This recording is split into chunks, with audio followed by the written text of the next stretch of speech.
this.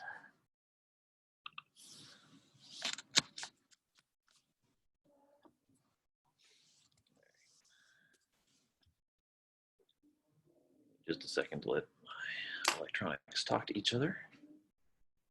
All right. So hope everybody's doing well. I know everybody's very quiet. That's pretty normal. So if you have questions, just jump in and let me know.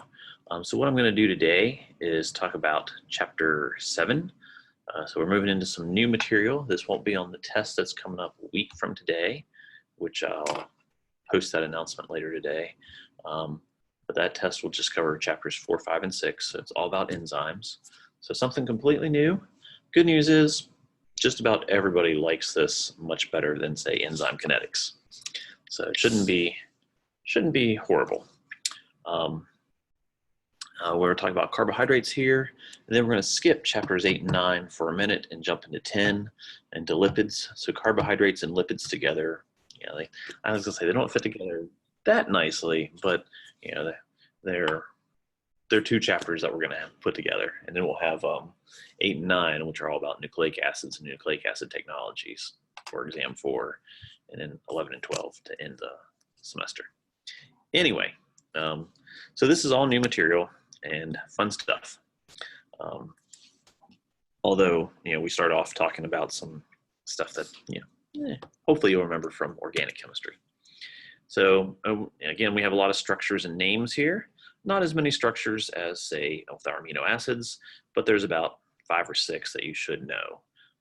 And then there's some interconversion between those structures. So we'll look at open chain monosaccharides and closed chain. So what we're going to see with our sugars, they can make circles and, you know, kind of come back and do their, and that'll have something like that stuff on there. I don't need to see if I can do this. There we go. I need to see me so I can make sure my hand gestures are on there. Yeah, okay, all right. So I have open and closed ring forms. We'll talk about some structures and properties of disaccharides, and we'll jump into polysaccharides, and then we'll start modifying them. So as always, take our initial monosaccharide building blocks, and then we start putting together larger structures with those building blocks, and then we start modifying them. So, you know, oops. Make sure I get the right thing. There we go. All right. So when we talk about carbohydrates, they're named this way because their formula is going to be basically CnH2ON.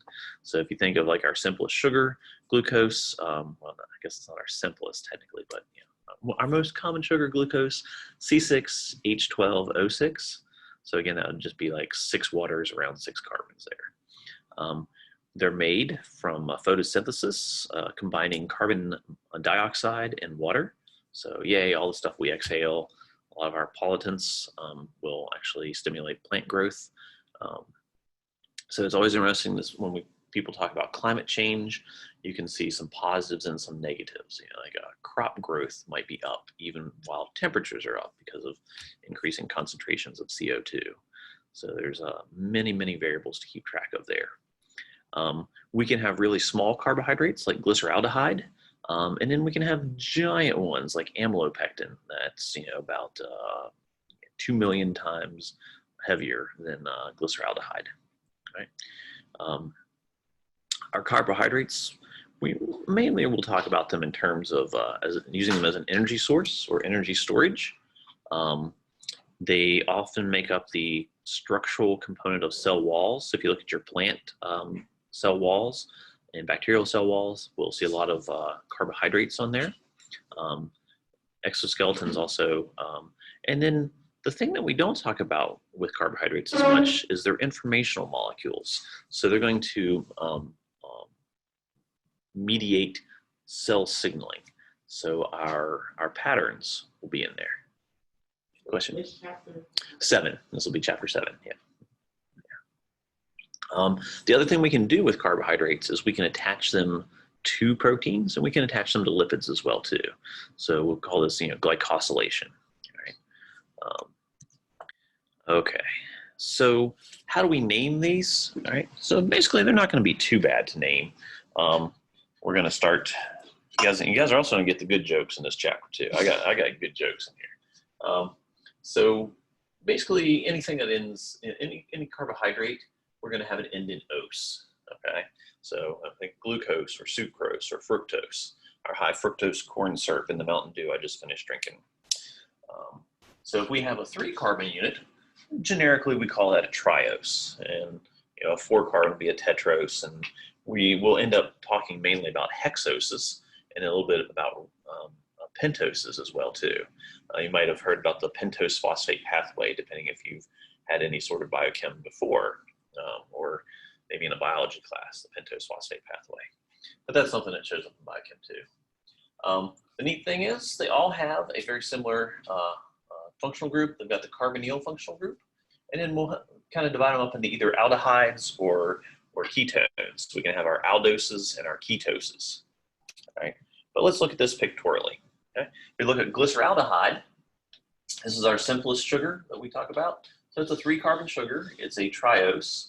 Okay, we could, because this is an aldehyde form, we could call that an aldotriose. If we look at dihydroxyacetone, and we're just going to rearrange this and make this a ketone. So we'll have our carbonyl group in the middle instead of on the end. Right? This would be a ketotriose.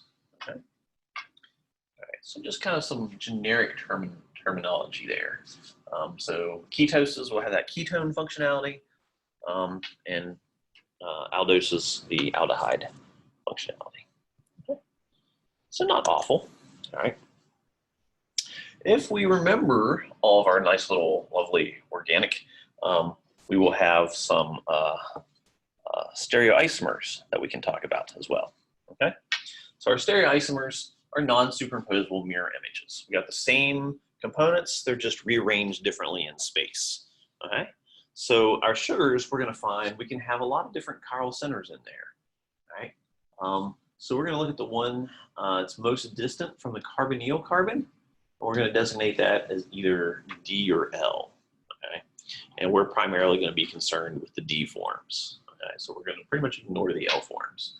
So the D and L isomers are our enantiomers, okay? So they'll have the same properties, the same water solubility and stuff like that, just that mirror image difference in there. Most hexoses are the D stereoisomers, so that's what we'll talk about pretty much exclusively at this level.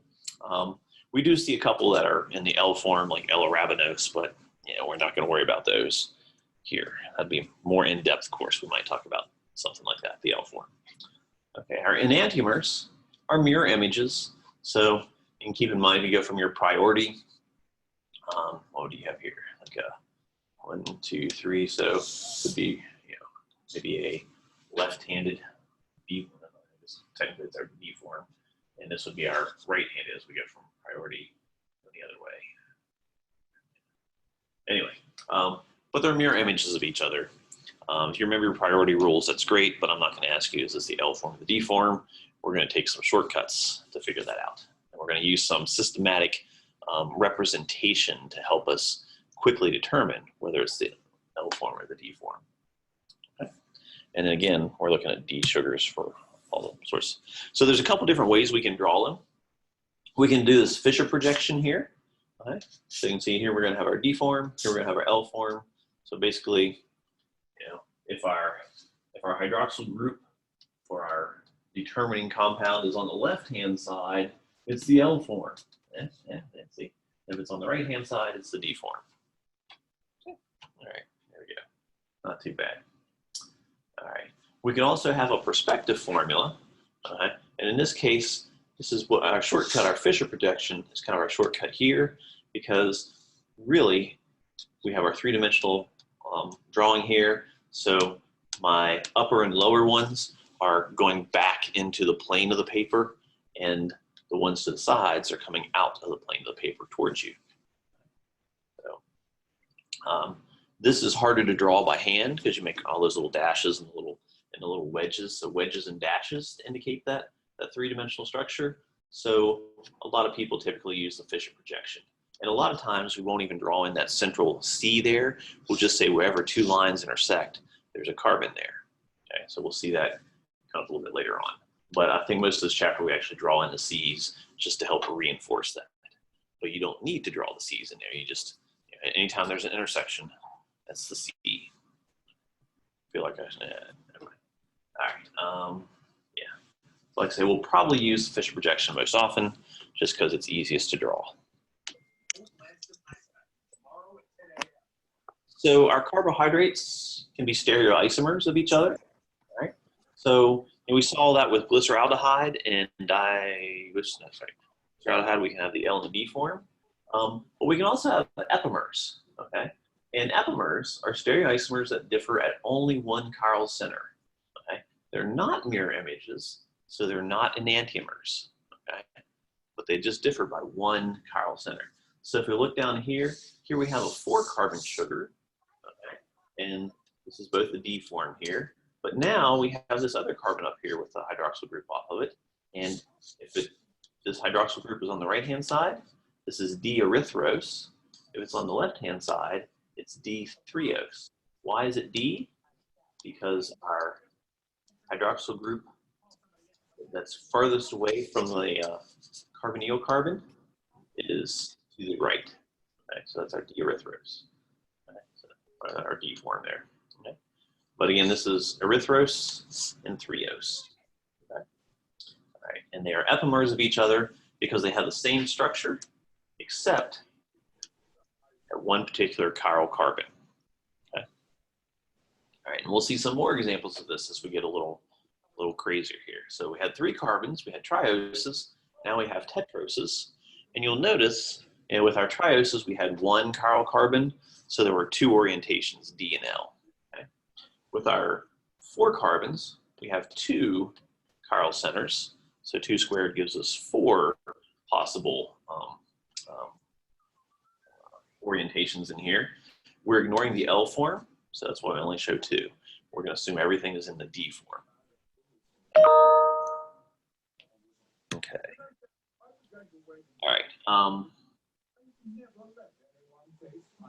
Diastereomers are stereoisomers that are not mirror images. They'll have different physical properties. That's why these actually have different names. Our erythrose and our threose have different physical properties from each other because they are not mirror images of each other. They're just a different arrangement there. Okay. All right. So let's look at our epimers. If we take glucose, which is our 6-carbon hexose here, here's its arrangement. Here's what it looks like. Okay, awesome, great. If I compare glucose and mannose, I see carbon 2 is in a different orientation. So these 2 are epimers of each other. If I look at glucose and galactose, here carbon 4 is in a different orientation. So glucose and galactose are epimers of each other. Right? But if I look at mannose and galactose, they are not epimers of each other because they differ in the orientation of 2 carbon sites. Okay? So they're just diastereomers. Right. Cool. So epimers are special. It's only one difference, 1 degree of separation. I don't know if you guys even do like the Kevin Bacon thing anymore. 7 degrees. All right. So anywho, we're going to talk about some fairly common ones. Ribose, if you think of ribonucleic acid or deoxyribonucleic acid, that's why ribose is important. Glucose is going to be one of our primary energy sources in there, so we'll talk about that one a lot. Galactose and mannose are epimers of glucose that have some pretty significant roles in there as well too. And then fructose is a ketone form of glucose. So we'll see what that means in a minute, okay? But for now, let's just kind of take a look at some different sugars that are in there, and I'll highlight the ones that you really need to know because we're going to look at way too many. Okay, so again, we have our dihydroxyacetone and our erythulose. Okay, these are 4-carbon D ketoses that are in there. Okay? So 3-carbon and 4-carbon ketoses. And again, we're just looking at this. The neat thing about DHA is that it has no chiral carbons because we get 2 hydrogens here, 2 hydrogens here, and basically have 2 pairs of our central carbon, okay? And erythrolyte. So our ketone forms end up having 1 fewer chiral carbon because when you slide that aldehyde carboxyl group down to a center carbon, it kind of removes that carbon from being chiral. All right. But let's go back to our aldehydes because we'll talk about those more often, more commonly. We look at the 5 carbon ones. So now I've got 3 chiral centers in here because the ones on the end are not carbon. So 2 to the 3rd power is 8. So there are 8 possible configurations. Down here at our most distant carbon, the carbonyl. So we have 4 different types of arrangements that are all in D form. We have ribose. This is the one to know. Notice, pretty easy. All the hydroxyl groups are on the same side, on the right-hand side. We also have arabinose. Flip this one over. Xylose. Flip this one over. And lexose. Flip both of the top 2 over. Okay? Not that you need to know any of them. Only one you need to know here is ribose. That's the big one. We get to our hexoses. Oh no, we now have 4 chiral centers, so there's 16. We show 8 here because they're all in the D form, and you can see that we have, start glucose here. This is what glucose looks like. 2 on the right, 1 on the left. Our mannose, we flip the top one over to the left. Our galactose, we flip the 3rd, I guess the bottom one over to the left there. But we also have like idose, allose we'll never talk about because it's all the way over here and they're all on the same side. Talose, not so much. Idose and gulose, we're not gonna mention those. So the only ones you really need to know are glucose, mannose, and galactose. Okay. All right. If we look at our ketoses, oh no. We've gone through our aldehydes there. If we had 7 carbon sugars, we'd have even more chiral centers. We'd have like 32 possible, but we don't. We stop at 6. Fortunately, I guess nature decided 6 is enough. No need to memorize 7 carbon sugars. Also would be the way that the structures can interact and that stability of a hexagonal, why so many things have hexagonal packing. 6 is a good number, I guess. All right, well, here's our dihydroxyacetone. Here's our aurifulose. We saw this before. These are just our ketone forms. So we have 1 fewer chiral carbon in there. If we look at our 5 carbon forms, okay, so now we've got these 2 in here, so we can kind of have ribulose and xylulose. Okay, not going to talk about those very much. Just kind of showing these up here so that you can see this this stuff. All right. We got tagatose down here and sorbose on our 6 carbons. Fructose is the only one you really need to know. Okay, and then we have psychose up here because if you study this too much, you start going crazy and you develop psychosis. See, I got jokes. That's hilarious. Really, it is. I know everybody watching this is just laughing out loud, falling on their chairs. Okay, and you know why we well, so before I go to this slide, let me go back here. There's my little joke there. So, if we had 7 carbon sugars, you know what we would call those? We'd call that just morose because we'd be sad. I got jokes. I got lots of jokes. At some point, I'm going to go back here when I find it. Where is it? Mannose. I like to call that one the sugar of fate. That's an obscure reference. You might look up Mannose, Hands of Fate. But anyway, it's a cheesy movie. If you like Mystery Science Theater 3000, you may have heard of that movie, but it's a horrible movie. Anyway, so ribose, glucose, mannose, galactose, and fructose are the ones you need to know. Maybe, our glyceraldehyde, but, that comes on later. Okay, so we've got all these different sugars, and they play different roles, okay? But they also have all these functional groups, these carbonyl functional groups, all right? And not to mention our alcohol groups in there as well, too. So there's a certain reactivity in there. Our aldehydes and ketones, if you recall, they're all going to be electrophilic, all right? So the oxygen atom in hydroxyl group is going to be nucleophilic, all right? So we can have our aldehydes or our ketones attacked by alcohols. So if we look at this, here we have our aldehyde group at the end up here. All right, here's an alcohol. This can come in here and kind of attack this. and make a hemiacetal. Okay. Now we also have room, and we still have this carbon here, right, with another hydroxyl group. It's got a hydroxyl group on it now too. So we have another alcohol interact with that, right? Attack this, and we can make a true acetal. Okay. Right, so here's our hemiacetal where we have one new R group added, and our full acetal where we have two new R groups added. We can see something similar with our ketone. Okay, again, here we have our carbonyl carbon. Our alcohol attacks that carbon, kicks off one of these electron pairs to make a hemiketal. Okay? Now we have a hydroxyl group here, so our alcohol can come in and attack here again, and we can make our full ketal, where now we have 4 different R groups around there. Okay? So the whole point is our carbonyl carbons are very reactive, and if those are exposed and able to interact, we can call those reducing sugars. Okay. Oops, I don't want to go to there just yet. All right, not yet. But we'll get to that. There's a neat thing here though, right? Our sugars have lots of hydroxyl groups on them. Okay.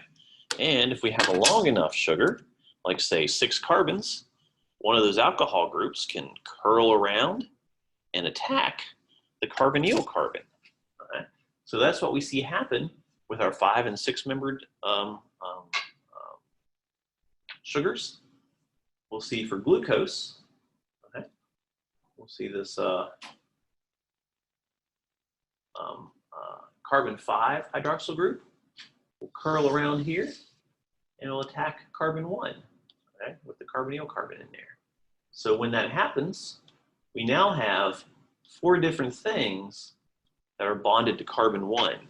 So whereas in the linear form, carbon 1 has a double bond to oxygen and is not chiral, when it circularizes, we end up with a new chiral carbon here. Okay? And if our hydroxyl group that forms is across the plane of the sugar from carbon 6, we call that alpha. If it's beside the sugar, we call that beta. Okay. All right, so we can have alpha glucopyranose and beta glucopyranose. We really don't call it that. We just call it alpha D-glucose or beta D-glucose. Okay? Just to indicate whether that CH2OH is across the plane of the sugar from the OH group, or if it's beside it. Okay? That's the way I remember it for A and B, alpha and beta. The two OH groups are beside each other?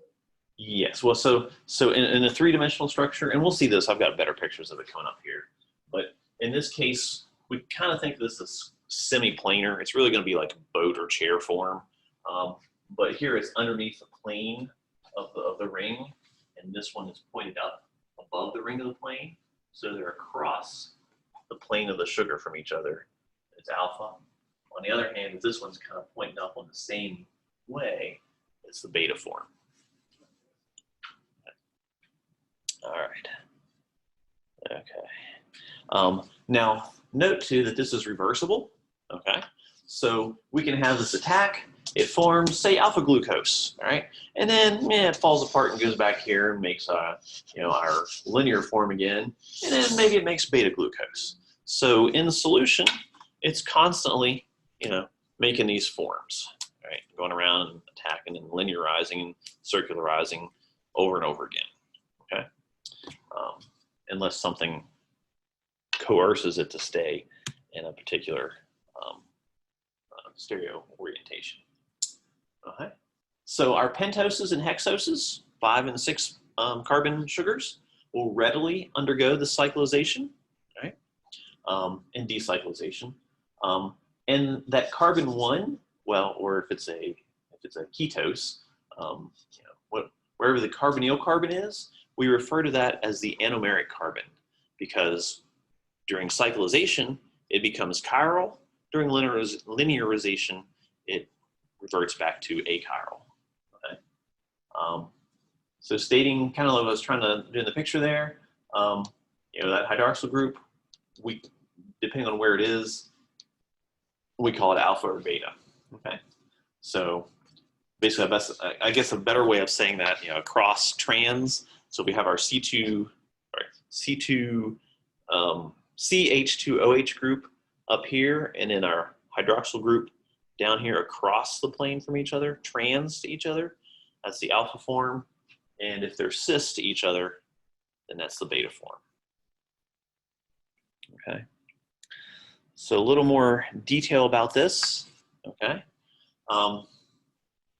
We call this, six-membered groups pyranoses because they have the similarity to pyran, which is a six-membered ring structure with the oxygen in there. Same way our five-membered ones are called furanoses because they have this structure similar to furan, which has five-membered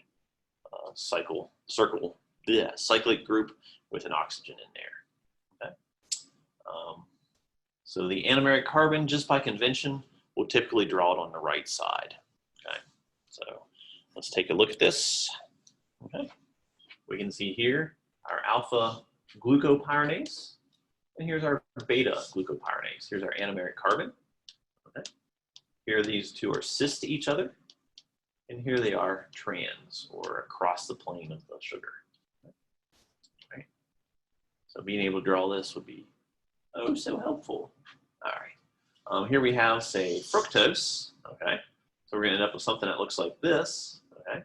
This, again, they're trans, so that's gonna be our alpha fructose and beta fructose. Okay.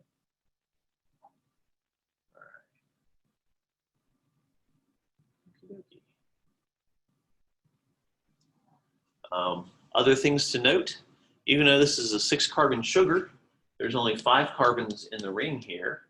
The 6th position is the oxygen, and the 6th carbon is the one that kind of pokes up at the end. Okay. Here for our keto form of glucose, our fructose, we have 2 that kind of poke up in there, but we're only concerned with this hydroxyl group compared to carbon 6. Okay. Okay.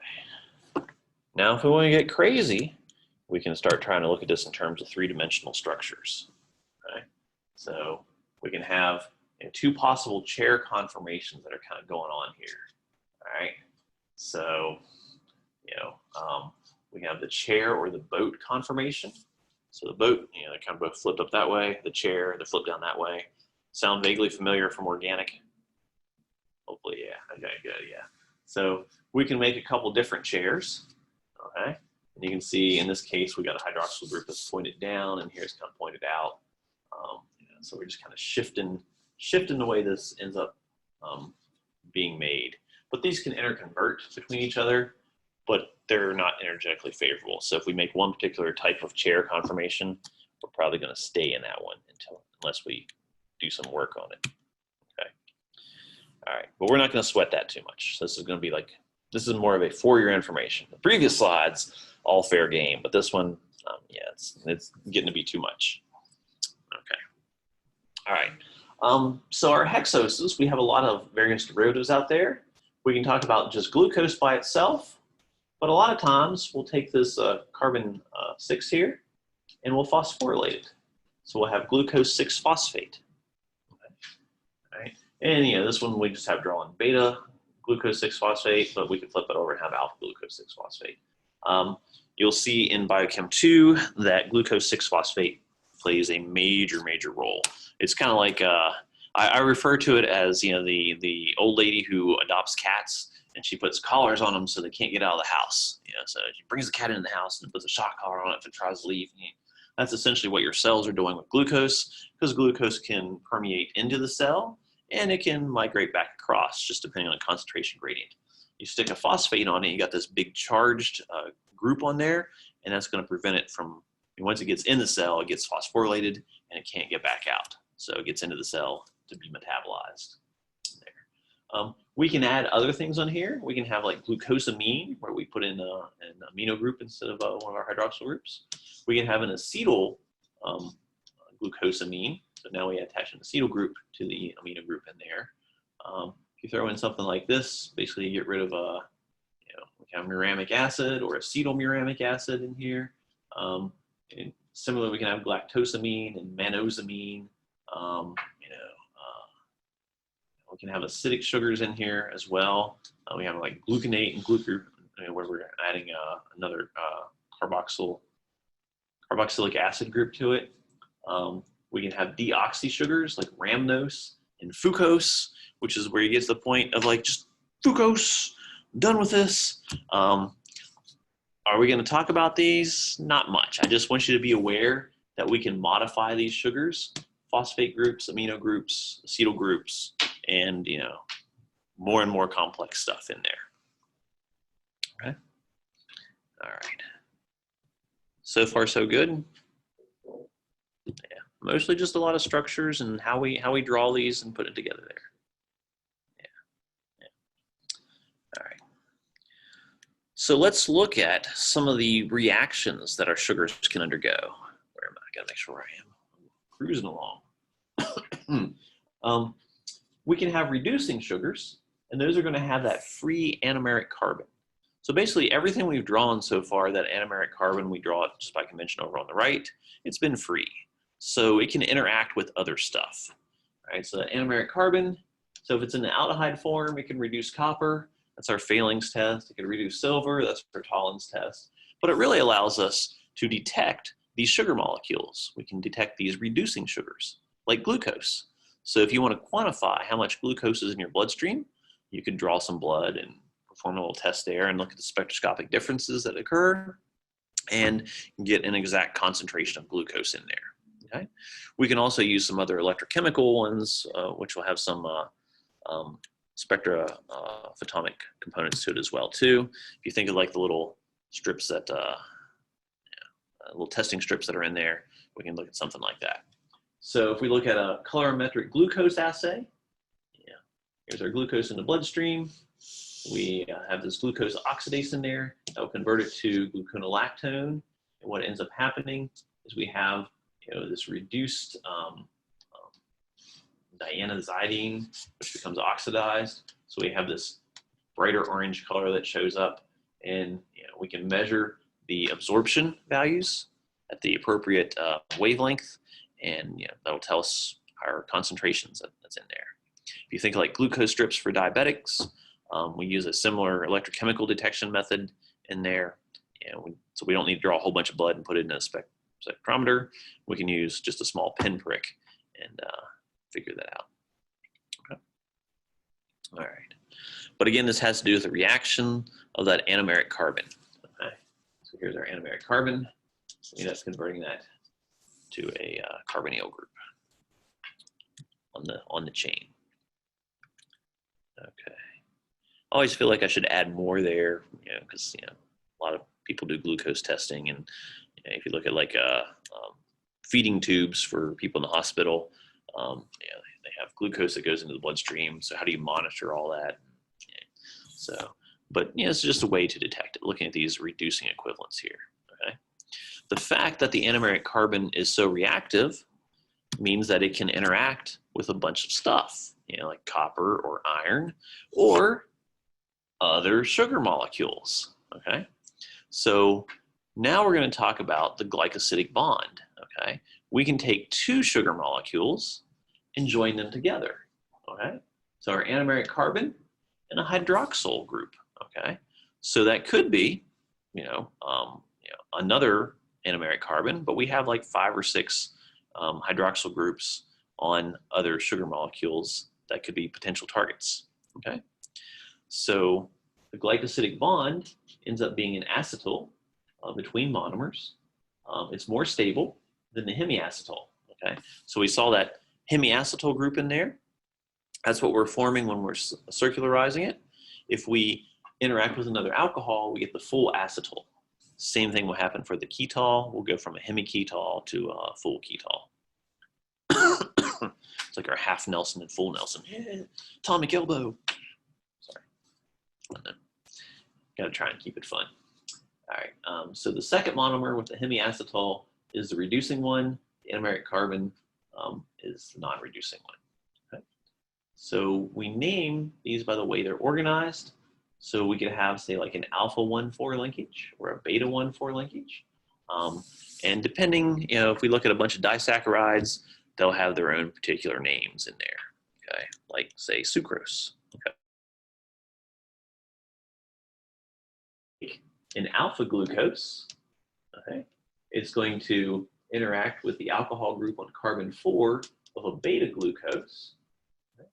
We see another condensation reaction, so we're losing water, and we form this acetal over here. Okay. So here's a carbon, here's an oxygen, all this good stuff in here. Hydrogen, another oxygen. Basically OR, OR. Okay. And then we could call this, alpha D glucose, alpha 1,4 glucose. You can call it alpha D glucopyranose 1,4-D, blah blah blah, whatever. We're not going to sweat it too much with that. I'm more interested in something. But what commonly, to avoid using a big long huge name like this, just call this maltose, right? So you can find this in malt. All right. And you'll note we have a hemiacetal over here. So this could interact with something else as well too. We could keep on going, okay? But this is our reducing end in here. The big thing is to know how this bond is formed. Why do we have this weird drawing here? Just to make it easier to draw and to keep in. We don't really have crooked bonds that happen. This would actually be kind of like twisted around the other way, but we want to, by convention, kind of draw all of our molecules like this. So we just say, hey, this linkage, we're going to just draw those as little curved lines to connect them. But realistically, things are going to be flipped around. So these are straight line bonds, and they'll kind of be like stacked on top of each other a little bit as well too. Okay. So practice visualizing that, I guess is what I want to say there too. If we look at a couple other disaccharides, okay, we can also have two molecules that join together between two anomeric carbons. Okay. So we can see something like sucrose here. We have our beta fructose and our alpha glucose can interact together in here. Okay. And both anomeric carbons are joined together. All right. We can see the same thing here. These are both our anomeric carbons. Happens that they both have to be in the alpha. So that's why we draw this little kind of S-shaped interaction between them. But that's an alpha linkage between them. More on this coming up later. The important thing is when our two anomeric carbons interact with each other, we no longer have any more reducing ends. So this is not an anomeric carbon. It can't interact. We're not going to form any more hemiacetals or hemiketols over here, whereas this one can. Okay. So we have two acetal groups now in here and no hemiacetals. So there's no reducing sugars. So for example, sucrose is a non-reducing sugar. Right? It's not going to form any more polymers in there. Okay. Does that make sense? We basically have the, if the two anomeric carbons interact with each other, you get a non-reducing sugar. Okay. On the other hand, if you got like one anomeric that interacts with something else, like say carbon 4, then that second one has an anomeric carbon, and it can react with say another carbon 4, which then has an anomeric carbon that can react with another carbon 4, and you can basically build huge chains of carbohydrates, and you can basically make polymers. So we call these polysaccharides. So you have your monosaccharides, glucose and ribose that you're going to memorize the structures of. Woo! You have your disaccharides, where you just take two sugars and hook them together. And we have our polysaccharides, where we're going to have a bunch. Okay, we can have homopolysaccharides, where it's all the same. We have nothing but glucoses in there. We can have heteropolysaccharides, where you're going to have multiple units, like maybe we'll alternate between glucose and galactose. They can be linear, where they just have like one big long straight line, or they can be branched, where we're going to have branch points that come in there. So this is a little bit different than our amino acids, because our proteins are always linear. We don't have branching proteins in there, but our polysaccharides can be branched, and we'll see why here in a little bit. Actually, maybe on Thursday, see how far we get. Well, not Thursday, but next Thursday, sometime in the future, some undefined future time. Polysaccharides often don't have a defined molecular weight because, we can add 10 or 20 or 50 or 100. It's kind of like when you can tell it's getting close to lunchtime, when you go get chicken wings at the deli at Walmart, and say, yeah, throw a bunch on there. It's like, what's the weight going to be? Give me about a pound. Give me 20 wings or something, because Dr. Ebert's hungry. All right. So we're in this constant flux, and we'll see why when we talk about some specific polysaccharides as well too. We might be adding more monomers, and we might be taking them off, and we actually are doing that constantly. If we look at this visually, okay, so here we have a linear homopolysaccharide. It's all the same hexose, and it's just a big long string of it. Here we have a branched homopolysaccharide. So here's the linear form, and then here's a branch point where we have some more coming off. And we can have more branches coming off here and more branches. Okay. These are heteropolysaccharides. We put different colors in there to indicate, different sugars. So maybe this is glucose, and maybe this is mannose, and maybe this is galactose. But here we have a linear one, and here we have a branched one.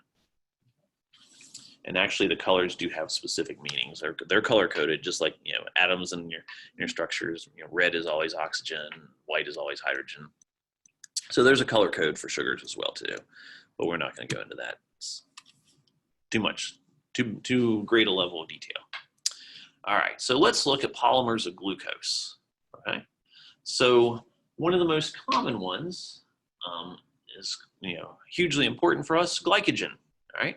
So it's a branched homopolysaccharide of glucose. So it's just glucose, but it has branch points in there. And our main line is an alpha 1,4 linkage. So we're going to take our anomeric carbon, and it's going to interact with carbon 4 of another glucose to make this glycosidic bond. And then that anomeric carbon will interact with another carbon 4. So I have this nice long chain of alpha 1,4. We also get branch points that are alpha 1,6. So we take carbon 6, and that hydroxyl group will interact with our main chain there to form a branch point. These branch points occur every 8 to 12 residues. Okay, and the molecular weight of glycogen can reach millions. All right, this is our main storage polysaccharide for us and for all animals in there. This is our short-term energy storage, medium term maybe. Anybody ever does any running, marathon runners, or maybe run a 5K? I keep thinking I'm going to do that, but I'm not a runner. Yeah, so I'll go do it. Yeah, no training. But a lot of times runners will go to like a spaghetti dinner the night before so they can carbo load. So you get lots of carbohydrates and you can build up your glycogen stores. In high school before games, they would eat pasta. Yes, yeah, yep. So why would they do it before the night before? Now, wouldn't that energy be used before they do it? So what'll happen is those carbohydrates, when they get into your gut, they'll get stored as glycogen in the muscle. So it's a short to medium term energy release. Your short term would be like circulating glucose. So you down an energy gel or something like that, you get immediate glucose in your bloodstream. The glycogen, when your body starts to go into energy deficit, it'll start releasing glucose molecules, start snipping them off from the glycogen and releasing those into the bloodstream. So that's your medium term. Your long term, of course, would be fat storage, but you carbo load the night before so that you have all this excess glucose and hopefully store it as glycogen primarily and not convert it into fat. So, and then it'll be available the next day. All right. There are a couple of variations of this as well too. We have glycogen, but we can also talk about starch. All right. In starch, we got two forms in here. We have amylose, which is an unbranched alpha 1,4 linkage of glucose. So that's really similar to glycogen.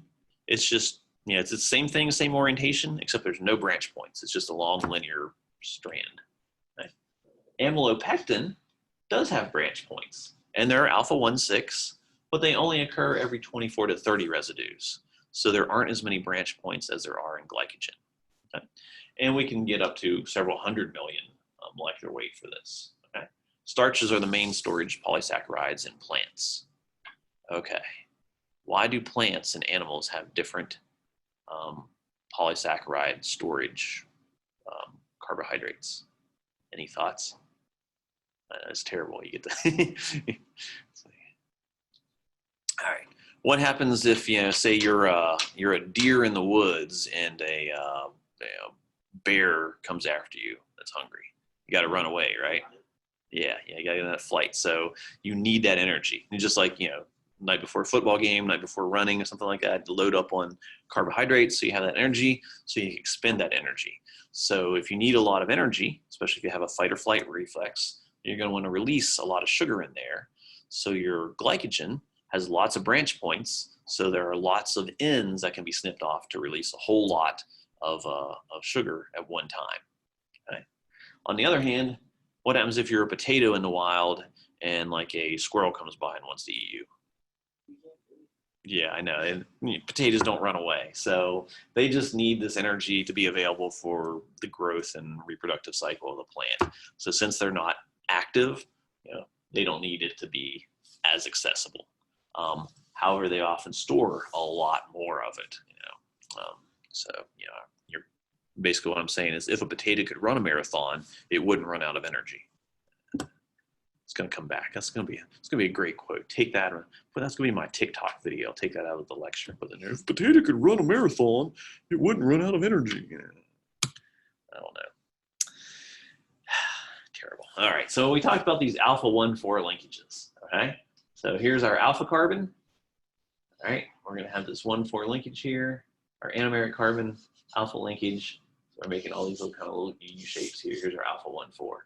When we come to a branch point, well, here we have carbon 6. So we're going to take this hydroxyl group here and have it attach to 1 as well. Okay, so we get a branch point. Okay. And then we can have alpha 1,4 that way. And we can have this keep going this way. Okay. So we just make that nice little branch point in there. If we were to actually kind of look at a cartoonish representation of starch, we would see that amylose would be in blue. It's just our one long chain here. Our amylopectin in black. Here's a branch point. So these can kind of like intertwine around each other. And you have these reducing ends over here, our alpha 1,6 branch points, and our non-reducing ends going this way. Okay. All right. So, not too much. Yeah.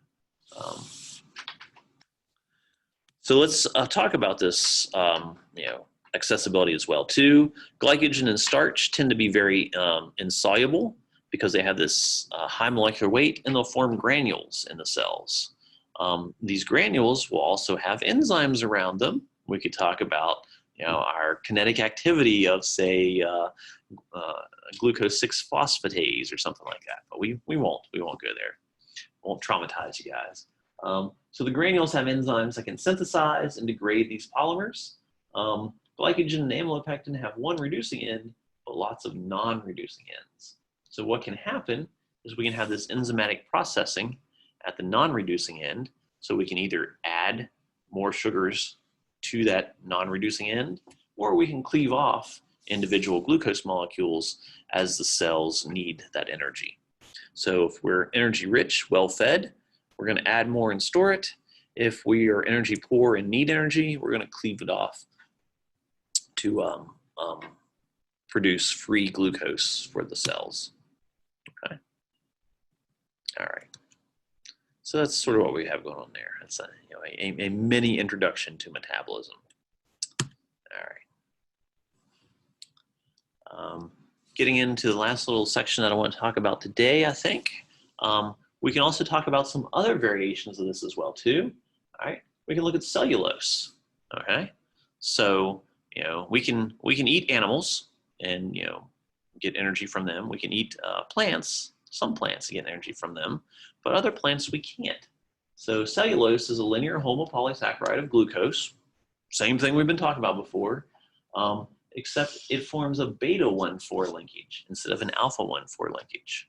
Okay, and what ends up happening in this conformation, we end up getting hydrogen bonds between different adjacent monomers. Those monomers can hydrogen bond with each other. They form a tighter seal there, and this actually gives a tough and water-resistant structure. So you end up with, tough and water insoluble. So this becomes a polysaccharide that helps give plants their shape, their stems in there. If you think of cotton, it's nearly pure fibrous cellulose. Okay.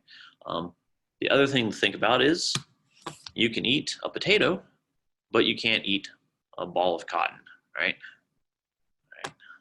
Just you can't digest it. Okay. So here's what our cellulose looks like. Here are different hydrogen bonds. We get this very stiff, very water-resistant monomer or plane. Okay.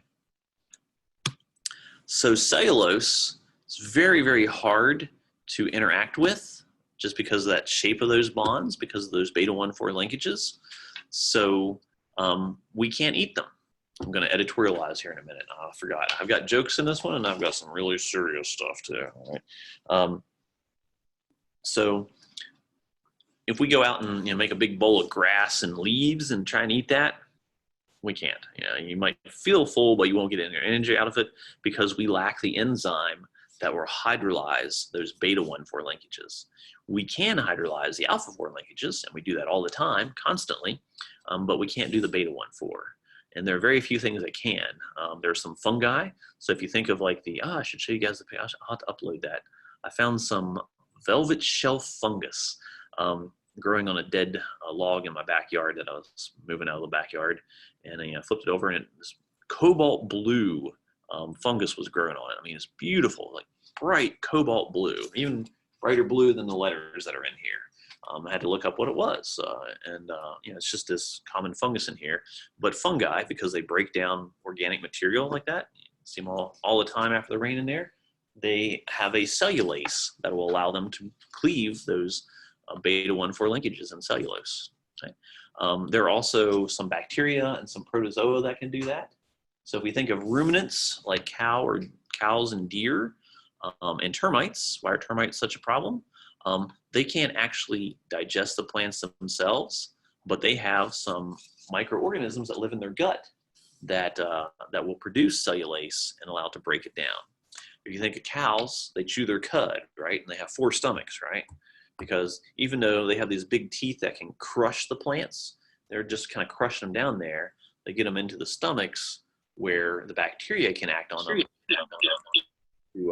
to cleave, the beta-1,4 linkages, but then they kind of have to bring up some of that cud up into their up into their jaw again, so they can chew it again and swallow it back down into these multiple stomachs. So it takes them, a long time to digest the plants, and we have to have these bacteria in there that can do that. Termites are the same way, even though termites are very, very small. They have gut bacteria that will allow them to break down cellulase, which is why they can bore into your house and eat your wood and all that good stuff in there as well. Okay, so very few things can break down the cellulose, but the ones that can, we often have a symbiotic partnership in there. All right, so far all we've talked about is glucose. Glucose, glucose, glucose. It's like the Brady Bunch here. Marcia, Marcia, Marcia. All right. There are other sugars out there that are important, but glucose is the most important sugar. So chitin, if you think of like beetle shells, go to the picture here real quick. Why do they crunch when you step on them? Because of the chitin. So it is a linear homopolysaccharide of N-acetyl glucosamine. So we have this acetylated glucosamine, okay, and we make this. What's this? An beta linkage in here. Beta-1,4 linkage. So again, that beta linkage allows those hydrogen bonds to form. The acetylglucosamine, the acetylated amino group in there gives it even more stiffer structure and water resistance than the cellulose.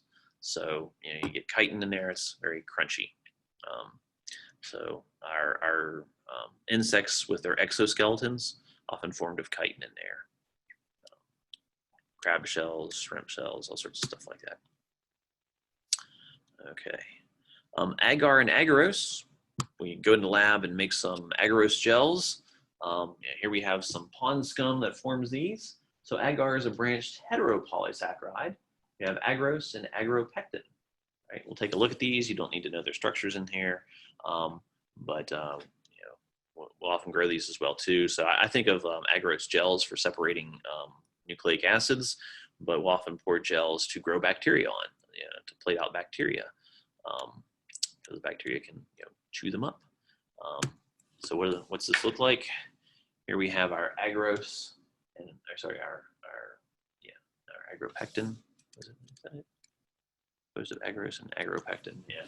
So we have this kind of bridge linkage up here as well too.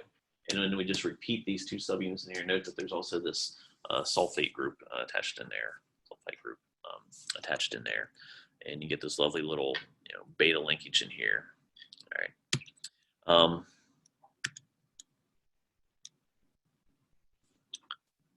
Don't want to talk about these yet. No. All right. So those are just some examples of other polysaccharides in there. The main ones we'll be talking about are glycogen, amylose, amylopectin, and cellulose. Right. I'm not going to ask you about agarose or crazy stuff like that, or even chitin. I don't know. Maybe I'll get crazy and say, suppose you have something like this, but or maybe I'll ask a question like, well, what happens if you have an error in your alpha linkages that become beta linkages? And you say, they're probably going to bond more tightly together, become less soluble, and maybe become indigestible. Something along those lines there. But a good question that I've asked many times before is, compare and contrast glycogen and amylopectin, or compare and contrast glycogen and cellulose, or amylose and cellulose. So those are fair game questions in there.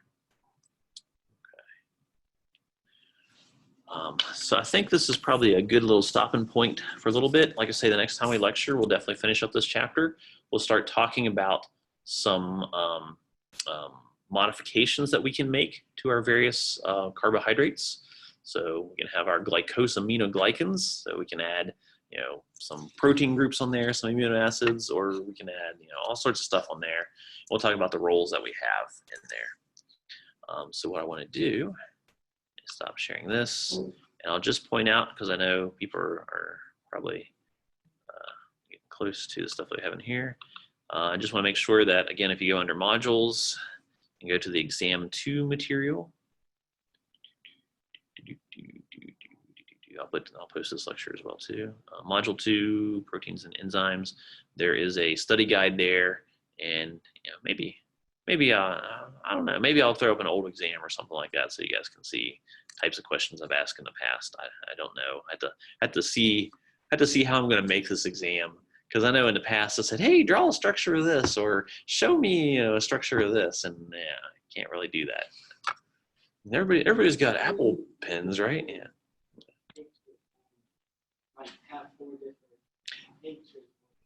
Yeah. Yeah. That's. I'm sure I'm going to have some questions like that, where I'm going to have some graphs and say which one of these graphs corresponds to, or how would this graph, maybe show you a graph and tell you what it says, and now suppose we change this, what's going to happen to this graph, so. But I should have a better idea of that on Thursday. So on Thursday we'll try and do a review. So take a look at the study guide. If you haven't looked at homework number 2 yet, now would be a good time between now and Thursday, so that you can see questions that give you problems. So you can come in and kind of ask those, and we'll figure it out. I also fixed this video. I also added a little MIT video on enzyme kinetics. It's 16 minutes long, so that's long, but it is a good explanation of it. There's some shorter links in there as well too. I particularly like this one. Did I not make this available? There you go. Not that I'm going to ask you guys that, but there you go. Okay. So, like I say, exam 2 is rough. It's it's the roughest one. But this exam 3 material, hopefully you're looking at these carbohydrates and going, what? No calculations, no thermodynamics yet? It's not that bad. So once you get past the exam 2 stuff into exam 3, we'll be golden. All right.